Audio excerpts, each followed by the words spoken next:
Assalamualaikum warahmatullahi wabarakatuh. Perkenalkan, kami dari kelompok 9 Kalkulus Vektor dengan anggota yang pertama yaitu Zarli Irsalina dengan NIM 2103030, yang kedua Nasfa Hazelia dengan NIM 2103062, yang ketiga Putri Indah Azhara dengan NIM 2103066, dan yang keempat yaitu Yoga Ananda Fadli dengan NIM 210301115. Pada kesempatan kali ini kami akan mempresentasikan materi tentang penerapan vektor dalam kehidupan sehari-hari, yang mana tugas ini diajukan untuk memenuhi tugas mata kuliah kalkulus vektor dengan dosen pengampu Bapak Profesor Dr. Yerizen MSI. Sebelum masuk penerapan vektor pada kehidupan sehari-hari, teman-teman tahu nggak sih apa itu vektor? Nah, di sini saya akan menjelaskan. Yang pertama itu definisi vektor.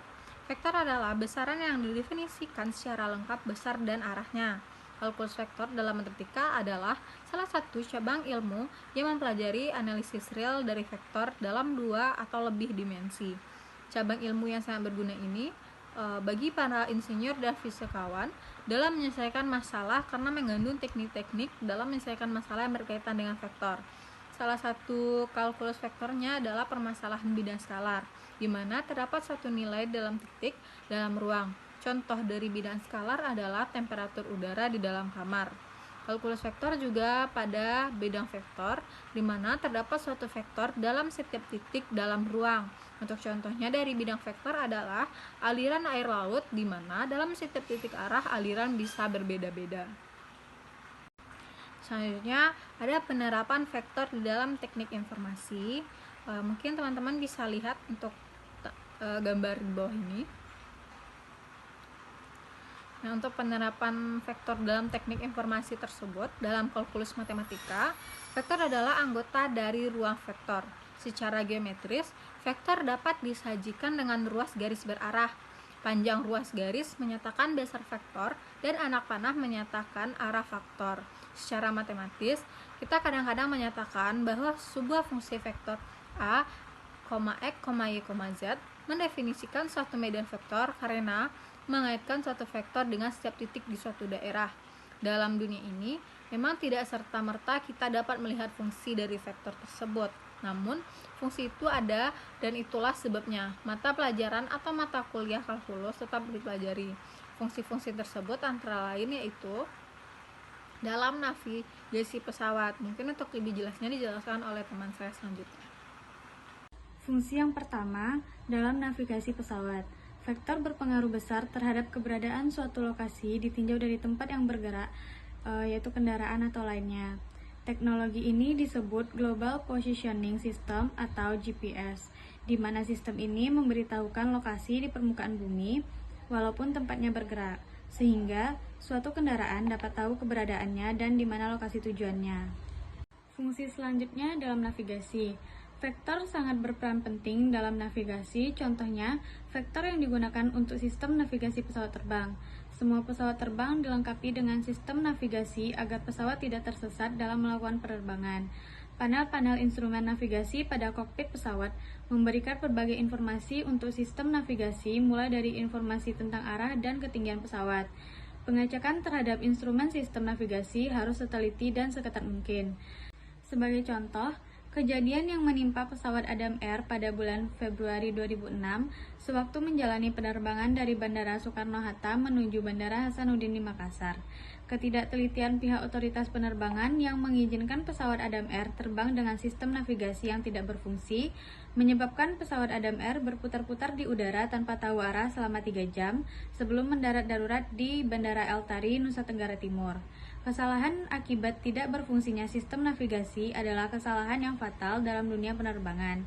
Sanksi yang diberikan adalah dicabutnya izin operasi bagi maskapai penerbangan yang melanggar. Fungsi selanjutnya dalam sains komputer. Vektor digunakan untuk pembuatan grafis. Grafis adalah gambar yang tersusun dari koordinat-koordinat. Dengan demikian, sumber gambar yang muncul pada layar monitor komputer terdiri atas titik-titik yang mempunyai nilai koordinat. Layar monitor berfungsi sebagai sumbu koordinat X dan Y. Grafis vektor adalah objek gambar yang dibentuk melalui kombinasi titik-titik dan garis dengan menggunakan rumusan matematika tertentu. Contoh software yang menggunakan vektor adalah CorelDRAW dan Adobe Illustrator.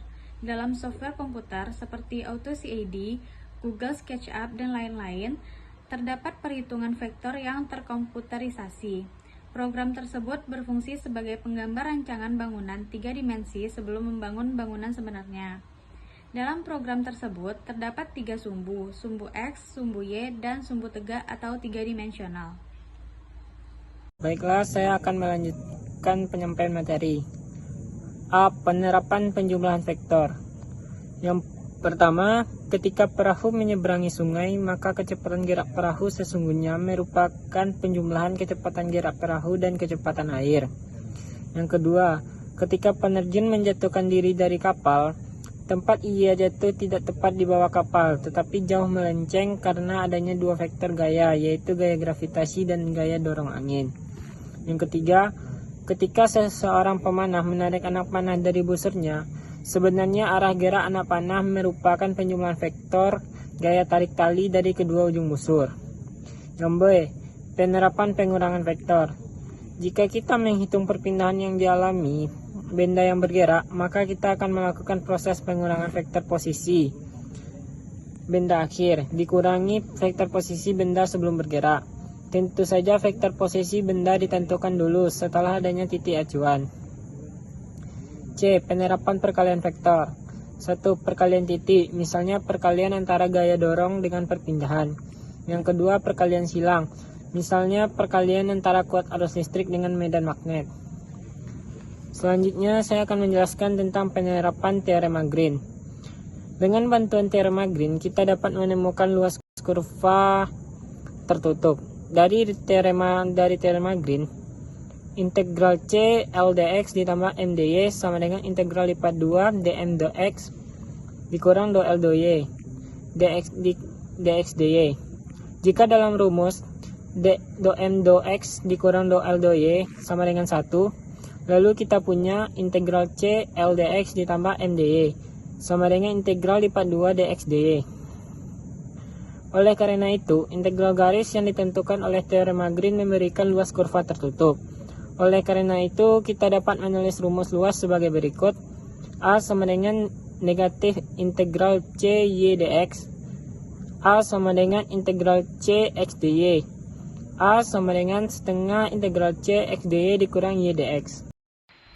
Sebagai contohnya yaitu, jika diberikan sebaran segi 4 BCDE yang dibuat di dalam lingkaran satuan, seperti yang terlihat pada gambar di samping, kita dapat menghitung luas segi 4 BCDE tersebut dengan menggunakan formula, yaitu luas BCDE sama dengan setengah dikali integral garis dari min y dx tambah x dy atas lintasan y, yaitu lintasan dari B ke C, ke D, ke E, dan kemudian kembali ke B.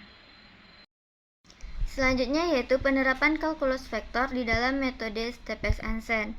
Dalam penyelesaian permasalahan menggunakan metode Stepes-Ansen, kita menggunakan pendekatan atau konsep gradien vektor dan panjang vektor, yaitu untuk penyelesaian masalah menggunakan Stepes-Ansen dimulai dari titik V0, bergerak ke arah gradien f(V0) untuk suatu nilai t yang non-negatif.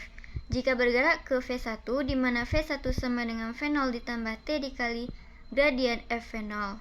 Peningkatan laju maksimum dari nilai f pada kasus maksimasi dapat dicapai dengan bergerak dari V0 pada arah gradien f(V0), menghasilkan f1 sama dengan V0 ditambah T0 dikali gradien f(V0), dengan T0 adalah solusi dari maksimasi f V0 ditambah T0 dikali gradien f(V0) dengan kendala yaitu T0 lebih besar dari 0. Jika panjang dari gradien fx cukup kecil, misalkan kecil dari 0,01, maka iterasi berhenti. Namun jika tidak, dilanjutkan mencari V2 dengan formula V2, yaitu V2 sama dengan V1 ditambah T1 dikali gradien fV1, dan seterusnya dengan titik akhir yaitu sama dengan Vn sama dengan titik stasioner. Selanjutnya yaitu kesimpulan yang dapat kita ambil dari materi kita hari ini, yaitu salah satu kegunaan kalkulus vektor dalam kehidupan sehari-hari adalah digunakan untuk sistem navigasi pesawat terbang.